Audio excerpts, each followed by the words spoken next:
दोस्तों, हमारे समाज में किसी भी व्यक्ति को भोजन में क्या खाना चाहिए और क्या नहीं खाना चाहिए वे स्वयं निर्णय लेते हैं। परंतु हमारे हिंदू धर्म में अनेक व्यक्ति मांसाहार का विरोध करते हैं और ऐसे भी व्यक्ति हैं जो मांसाहार को बढ़ावा भी देते हैं। इस धरती में अनेक व्यक्ति शाकाहारी भोजन करने वाले को घास फूस खाने वाले बोलते हैं और दूसरी ओर मांसाहारी व्यक्ति को जानवरों पर अत्याचार करने वाले कहते हैं। लेकिन इस बात को लेकर समाज में हमेशा विवाद होता है। इस दोनों पक्षों के किसी भी बात को आंखें बंद कर विश्वास कर लेना ज्ञानी मनुष्य को शोभा नहीं देता है। दोस्तों, इसीलिए आज इस वीडियो में हम आपको बताएंगे कि मांसाहार और शाकाहार भोजन में कौन सा भोजन उत्तम तथा सर्वश्रेष्ठ होता है। नमस्कार दोस्तों, आज हमारे इमोशन फैक्ट चैनल में आप सभी का स्वागत है। हमारे चैनल पर नए हैं तो वीडियो को लाइक और चैनल को सब्सक्राइब करें ताकि ऐसे ही ज्ञान रोचक वीडियो आपको हमेशा मिलते रहे। हमारे हिंदू धर्म में अनेक व्यक्ति के मन में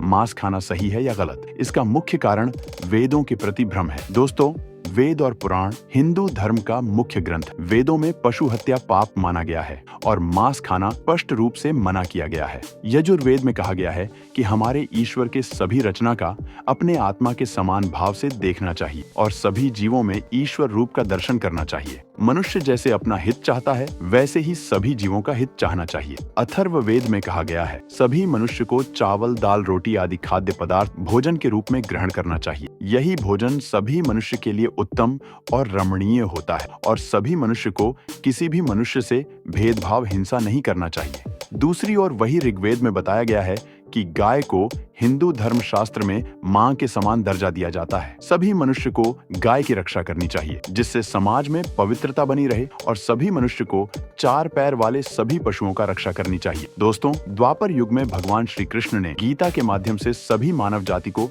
मांस खाना चाहिए या नहीं खाना चाहिए इस बात को 3 श्रेणियों में विभक्त किया है, सत्व, रज और तम। भगवान श्री कृष्ण ने बताया है गीता के अनुसार मनुष्य के भोजन से ही मन और सभी मनुष्य का विचार बनते हैं। जो मनुष्य फल फूल शाकाहारी अर्थात सात्विक भोजन करता है उसका विचार भी सात्विक होता है। जो व्यक्ति मांस मदिरा का सेवन करते हैं वह तामसिक भोजन कहलाता है। इस प्रकार के व्यक्ति में सोचने समझने की शक्ति क्षीण हो जाती है और कुकर्म करने लगता है तथा रोगी, दुखी और आलसी होते हैं। सभी मनुष्य को सात्विक आहार करना चाहिए क्योंकि सात्विक आहार मन को शुद्ध करता है, मनुष्य के आयु को बढ़ाता है तथा बल, बुद्धि और स्वास्थ्य को हमेशा तृप्ति प्रदान करता है। इसी सात्विक भोजन को अत्यधिक तेल, खट्टा, मसालेदार से बनाने पर वह राजकीय भोजन बन जाता है और इस प्रकार का भोजन मनुष्य के शरीर के अंदर दुख, शोक और रोग उत्पन्न करता है जिसके कारण मनुष्य के शरीर में अनेक प्रकार की बीमारियां उत्पन्न होने लगती हैं। ठीक इसी प्रकार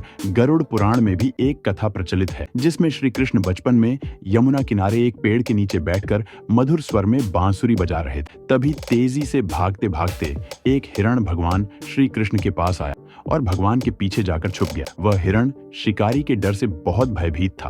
तभी उस हिरण का पीछा करते करते शिकारी भी वहीं पर आ गया और शिकारी ने भगवान श्री कृष्ण से बोला, ये हिरण मेरा शिकार, मैं इसका पीछा करते करते यहाँ आया हूँ, मुझे इसे दे दो। तब भगवान श्री कृष्ण उस शिकारी से बोले, किसी भी जीवित प्राणी को सबसे पहले उस पर खुद का अधिकार होता है, न किसी शिकारी का। यह बात भगवान श्री कृष्ण के मुख से सुनकर शिकारी को बहुत क्रोध आ गया और बोला, यह मेरा शिकार है, मैं इसे मार कर खाऊंगा, मुझे ज्ञान देने की कोई जरूरत नहीं है। इस पर दोबारा कृष्ण भगवान उस शिकारी से बोले, किसी भी जीव का हत्या करना पाप है, क्या तुम पाप का भागीदारी बनना चाहते हो? मांस खाना पाप है क्या? तुम्हें नहीं पता, मुझे क्या पता क्या पाप है क्या पुण्य? मुझे तो केवल अपने परिवार का भूख मिटाना है। मैं इस हिरण को मारकर इसे मुक्ति ही तो दे रहा हूँ, मैं पुण्य ही तो कर्म कर रहा हूँ। आप मुझे पुण्य कमाने से मना क्यों कर रहे हो?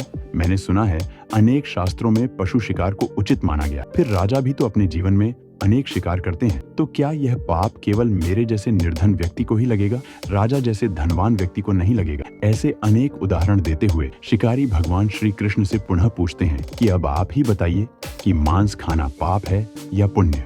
तब भगवान श्री कृष्ण उस शिकारी के बात को सुनकर समझ गए कि इस व्यक्ति की बुद्धि मांस खाने से तामसिक प्रवृत्ति का हो गया है। इस कारण यह मनुष्य सोचने और समझने की बुद्धि खो चुका है और इसको पाप और पुण्य में अंतर भी नहीं पता है। आगे भगवान श्री कृष्ण शिकारी से कहते हैं, मैं तुम्हें एक कहानी सुनाता हूँ, उससे तुम मुझे बताना मांस खाना पुण्य है या पाप। उस शिकारी ने सोचा, इस कथा को मैं सुन लेता हूँ।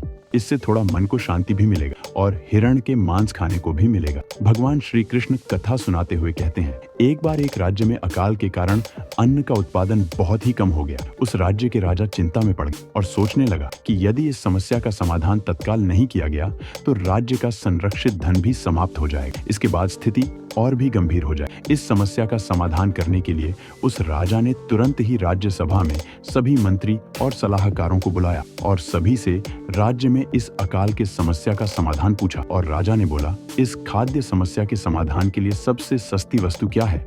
राजा के इस बात को सुनकर सभी मंत्रियों और सलाहकार सोचने लगे कि धान, गेहूं, आलू को उगाने के लिए कड़ी मेहनत करना पड़ता है और इसमें समय भी बहुत लगता है। ऐसे में तो कुछ भी सस्ता नहीं हो सकता। तभी एक शिकार करने वाले मंत्री ने राज्यसभा में खड़ा होकर राजा से बोला, सबसे सस्ता पदार्थ मांस है। इसके लिए धन भी खर्च करना नहीं पड़ता और अच्छा भोजन भी प्राप्त हो जाता है। यह सुनकर सभी सलाहकारों ने उस मंत्री की बातों का समर्थन भी कर दिया, मगर उस राज्य के प्रधानमंत्री उस बात को सुनकर चुप थे। तब यह देख उस राज्य के राजा ने प्रधानमंत्री से पूछा, आप खामोश क्यों हैं? आप क्या सोच रहे हो? कुछ कहते क्यों नहीं? तब मंत्री ने बोला, मैं इस बात से सहमत नहीं हूं कि मांस सबसे सस्ता पदार्थ है। मैं इस विषय में अपनी राय विचार आपके सामने कल रखूंगा। प्रधानमंत्री उसी रात मांसाहार का प्रस्ताव रखने वाले उसी मंत्री के घर गए। जिस मंत्री ने प्रस्ताव रखा था, उस मंत्री ने इतनी देर रात प्रधानमंत्री को अपनी घर आए देखकर भयभीत हो गए। वह सलाहकार मंत्री कुछ गलत भावना के कारण कांप गया। प्रधानमंत्री ने बोला, शाम के समय महाराज बीमार हो गए, उनकी तबीयत बहुत ही खराब हो गया। राजवैद्य ने कहा कि किसी शक्तिशाली व्यक्ति का 2 तोला मांस मिल जाए तो राजा का तबीयत ठीक हो जाएगा और उसकी जान को बचाया जा सकता है। आप महाराज के सबसे पास है और मुझे पता है आप महाराज का हमेशा हित ही चाहते हो। इसके लिए आपको जो मूल्य बराबर धन चाहिए वह आप ले सकते हैं। आप बोलो तो मैं इस काम के लिए आपको 1 लाख स्वर्ण मुद्राएं भी दे दूंगा और उसके साथ ही एक बहुत बड़ा कस्बा भी आपके नाम कर दी जाएगी। सिर्फ एक बार तलवार से आपके हृदय को फाड़कर सिर्फ 2 तोला मांस निकालूंगा। प्रधानमंत्री के इस बात को सुनकर उस सलाहकार मंत्री का चेहरे का रंग उड़ गया और वह सोचने लगा, जब शरीर में जान ही नहीं रहेगा तो लाखों करोड़ों स्वर्ण मुद्राओं का करूंगा क्या, और जीवन ही नहीं रही तो बड़ी कस्बे का क्या करूंगा। वह तुरंत अंदर गया और अपनी तिजोरी से 1 लाख स्वर्ण मुद्रा लाकर प्रधानमंत्री को दे दिया और प्रधानमंत्री के पैरों में जाकर क्षमा मांगने लगा और बोले, आप अपने 1 लाख स्वर्ण मुद्राओं के साथ 1 लाख और स्वर्ण मुद्राएं ले लीजिए, परंतु मेरे बदले किसी और व्यक्ति का मांस खरीद लीजिए। मुझे छोड़ दीजिए और मेरा आपसे निवेदन है कि यह बात किसी और को पता नहीं चलना चाहिए। प्रधानमंत्री ने आगे बोला, सावंत जी, आपका शरीर मजबूत है, आप हट्टे कट्टे तंदुरुस्त हो, आपका कद काठी भी महाराज से मिलता है, इसीलिए वैद्य जी खास तौर से आप ही का नाम लिया है। आपके दया से हमारे रोगी राजा की जीवन बच सकती है। अगर आप मान जाओ तो मैं आपको प्रधानमंत्री का अपना पद भी देने के लिए तैयार हूँ और मैं आपका हमेशा दास बनकर रहूंगा। खुद को फंसता हुआ देखकर मंत्री ने प्रधानमंत्री से याचना गुहार करने लगा कि मैं प्रधानमंत्री के योग्य नहीं हूँ और मन में सोचने लगे कि यदि शरीर में जीवन ही नहीं रहेगा तो मंत्री पद हो या राजा का सिंहासन हो तो वह भी किस काम का है। यह सोचकर प्रधानमंत्री से बोला कि आप मेरा सब कुछ ले लीजिए परंतु मुझे छोड़ दीजिए। इतना कहकर सलाहकार मंत्री ने दौड़कर अपने घोड़े पर चढ़ गया और भागने ही वाला था कि प्रधानमंत्री ने घोड़े का नाल पकड़ लिया और बोला, आपको अपने जीवन बचाने के लिए भागने की जरूरत नहीं है, आप अपने घर पर आराम करो, मैं कहीं और जाकर महाराज के लिए मांस मांगने का प्रयास करता हूँ। यह बोलकर प्रधानमंत्री वहां से चले गए। इसके पश्चात प्रधानमंत्री सभी मुद्राएं लेकर बारी बारी से सभी सलाहकार मंत्रियों और सावंत के घर पहुंचे और राजा के सलामती के लिए प्रधानमंत्री ने 2 तोले मांस मांगे, पर सभी ने अपनी जान बचाने के लिए प्रधानमंत्री को अपने संचित किए हुए सभी मुद्राओं को दे दिए और इस क्रम से प्रधानमंत्री ने एक ही रात में 1 करोड़ स्वर्ण मुद्राएं सभी मंत्री और सावंत से संचित कर लिया। सुबह होने से पहले राजमहल में पहुंच गए। अगले दिन राज्यसभा में सभी सलाहकार मंत्री समय से पहले पहुंच गए। सभी मंत्री राजा के स्वास्थ्य के बारे में जानने के लिए उत्सुक थे। राजा का स्वास्थ्य कैसा है, परंतु कोई भी मंत्री